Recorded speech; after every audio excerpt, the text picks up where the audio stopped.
సోమవారం శివుడికి ప్రీతికరమైన రోజు. ఈ రోజున శివుణ్ణి పూజిస్తే అంతా మంచి జరుగుతుందని నమ్ముతుంటారు. పిలిస్తే పలుకుతాడని, ఆరాధిస్తే అనుగ్రహిస్తాడని విశ్వసిస్తుంటారు. సోమవారం నాడు శివుణ్ణి అత్యంత భక్తి శ్రద్ధలతో పూజిస్తే తప్పకుండా ఆ పూజా ఫలం లభిస్తుందనేది భక్తుల బలమైన విశ్వాసం. అందుకే అసలు ఈ విశ్వాసానికి గల కారణం ఏమిటి, ఈ విశ్వాసం వెనుకున్న కథ గురించి తెలుసుకుందాం.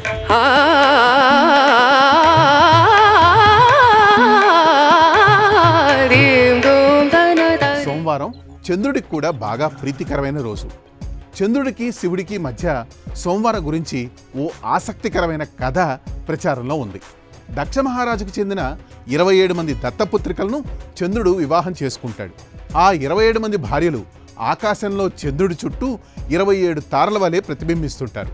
చంద్రుడు 27 మందిని పెళ్లి చేసుకున్నప్పటికీ రోహిణికి మాత్రం అధిక ప్రాధాన్యత ఇస్తాడు.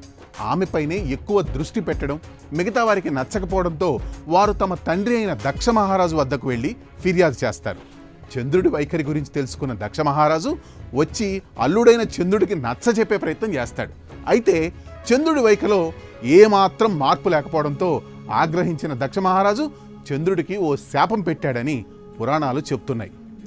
దక్ష మహారాజు శాపం కారణంగా చంద్రుడు క్రమక్రమంగా పరిమాణం తగ్గి తన ప్రభను స్వయం ప్రకాశిత శక్తిని కోల్పోవడం ప్రారంభిస్తాడు. దీంతో తమ ఉనికికే ప్రమాదం వస్తోందని గ్రహించిన చంద్రుడు వెంటనే వెళ్ళి ఆ బ్రహ్మదేవుణ్ణి కలిసి మొరపెట్టుకుంటాడు. తన సమస్యకి ఏదైనా పరిష్కారం చూపించాల్సిందిగా వేడుకుంటాడు. చంద్రుడి మొర ఆలకించిన బ్రహ్మ ఈ విషయంలో ఆ మహాశివుడే నీకు సహాయం చేయగలడని ఆయన్ని ప్రార్థించి ప్రసన్నం చేసుకోవాల్సిందిగా సూచిస్తాడు. బ్రహ్మ సూచనల మేరకు శివుణ్ణి ఆరాధించడం మొదలుపెట్టిన చంద్రుడు శివుడి ప్రసన్నం అయ్యేంత వరకు తన ప్రార్థన కొనసాగిస్తాడు. చంద్రుడి భక్తికి మెచ్చి అతడి ఎదుట ప్రత్యక్షమైన శివుడు చంద్రుడి సమస్యను తెలుసుకొని అతడు తిరిగి తన శక్తిని పొందే వరం ఇస్తాడు.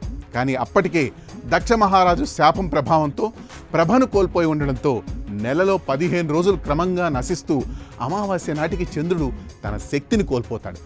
తిరిగి శివుడి వరం కారణంగా క్రమక్రమంగా తన శక్తిని పొందుతూ పౌర్ణమి నాటికి నిండు చంద్రుడి వలె దేదీప్యమానంగా వెలుగుతుంటాడని పురాణాలు చెబుతున్నాయి.